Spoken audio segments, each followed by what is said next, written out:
Welcome back. I am Pastor Doug. We now continue with part 150 in our series entitled Paul's Letters to the Corinthians. Anyone can project a good image when everything is going his or her way. What we must ask ourselves as ambassadors for the kingdom of God is, what is the message that I am projecting to others concerning my response to such things as hostility, tragedy, adversity, or unfair treatment? Human viewpoint sees such events as merely the reality of everyday life here in the devil's world. Divine viewpoint and spiritual discernment enables us to see such things as the fiery dots, Ephesians 6:16, that are launched against us in the midst of spiritual combat. Without lifting up the shield of faith, Ephesians 6:16, these dots can inflict serious and disabling wounds to the advancing spiritual warrior. The shield, that is the protective covering of faith, that is Bible doctrine, that is circulating in the edified soul structure of the born-again believer, is of no practical value if it is not lifted up, that is applied, during a satanic attack.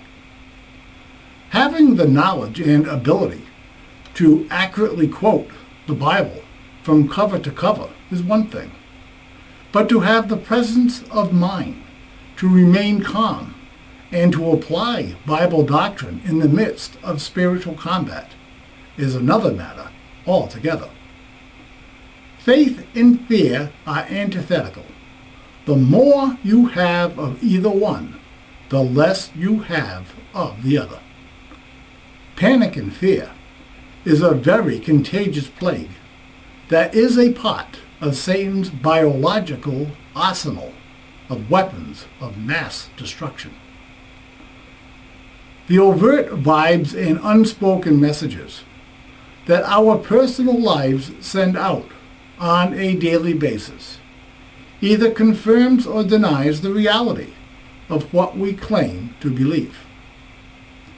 The adversity that is a part of the relatively minor incidents of our daily lives is what God uses to prepare and train us to deal with the more intense storms and trials that come our way from time to time.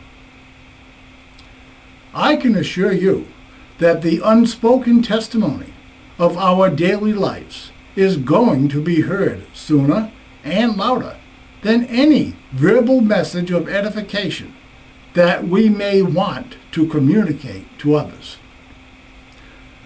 Our daily post-salvation witness and ministry to fellow believers in our personal periphery are to be sources of encouragement and spiritual edification. To the unbelievers, our daily life is to be one that will encourage them to inquire, what is it that makes the believer different from everyone else? Our overt difference is the manifestation of divine viewpoint that the maturing disciple will exhibit in both attitude and behavior. In a world under satanic deception that demands conformity at even the earliest scenarios of social interaction, being different will attract the attention of natural and supernatural beings that are observing us. When the difference is found to be of a spiritual nature, those who choose to march to the beat of a different spiritual drummer will face persecution from the Ephesians 6:12 forces of evil, to whom the advancing disciple becomes more and more of a threat. Oftentimes, Satan will apply pressure to the fallen nature of those around his primary target to harass the advancing disciple, without those he uses even being aware of the role that they play in the spiritual warfare that is taking place.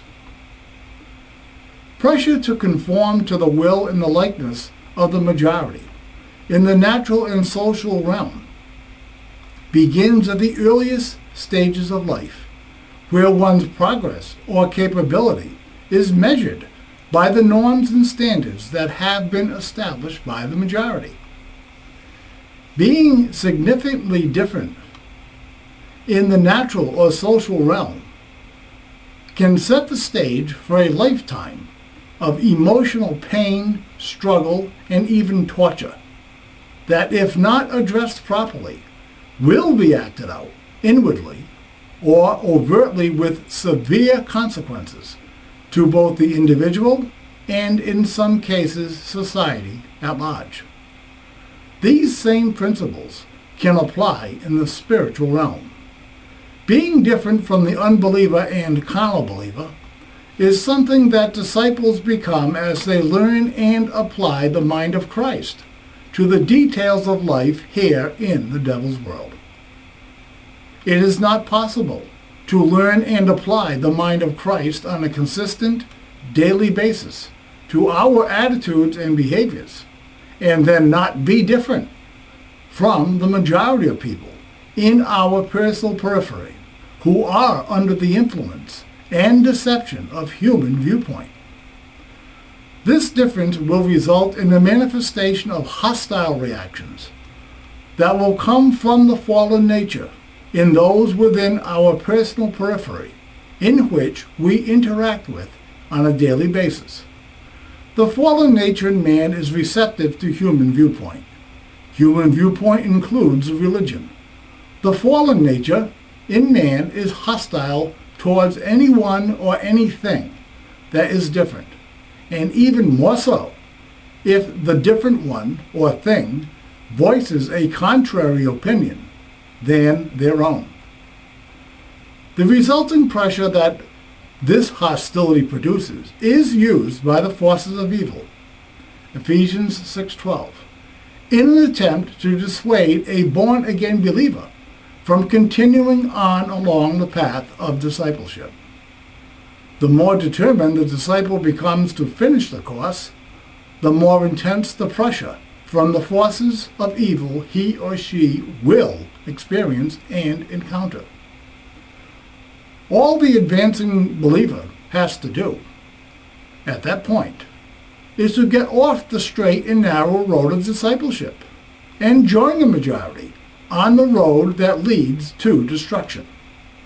And the pressure from the evil forces will cease. For a born-again believer, his or her salvation remains intact, but he or she has been successfully removed from the battlefield of spiritual combat and is no longer a threat to the agenda of the devil's world.